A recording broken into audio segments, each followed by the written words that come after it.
Hey everybody, this is the audio to accompany this week's newsletter. It's in the Sell Your Thoughts channel and it's called What If You Get Hit by a Bus? So many times I've heard that, right? So much of what you do running a commercially successful thought leaders practice is dependent on your mojo. And making sure you feel up to the work is super important.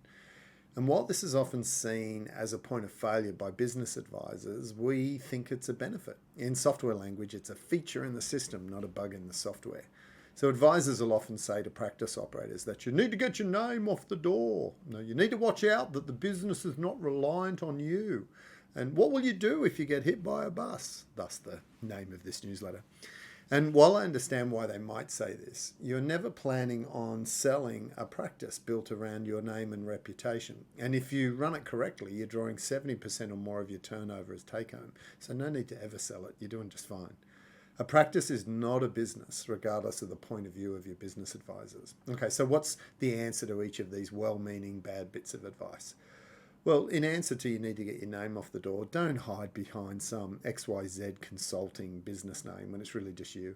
Become a subject matter expert who's well positioned and able to pivot their offers in a more agile way as you. The strategy we teach is around yourname.com.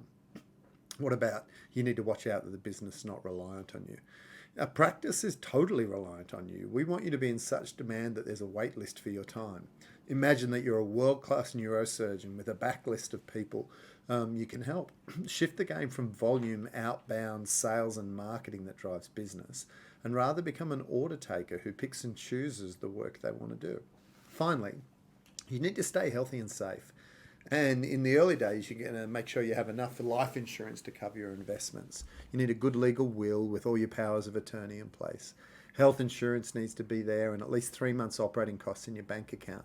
And I get this is not always in place to start with, but it should be eventually. And, by the way, just stay away from fast-moving buses. So what's the benefit? Well, you get to do work you love with people you like in a way that works for you. And the time freedom afforded by a practice is priceless. A well-run practice generates for you the freedom to do great things that matter. Your whole way of being is about working smart, leveraged, and on projects and things that juice you. You do have to back yourself, and there's no guarantees it'll work, but I reckon the false security of some of the other choices is just not worth the paper it's written on. Also, it forces you to be kind and good to you.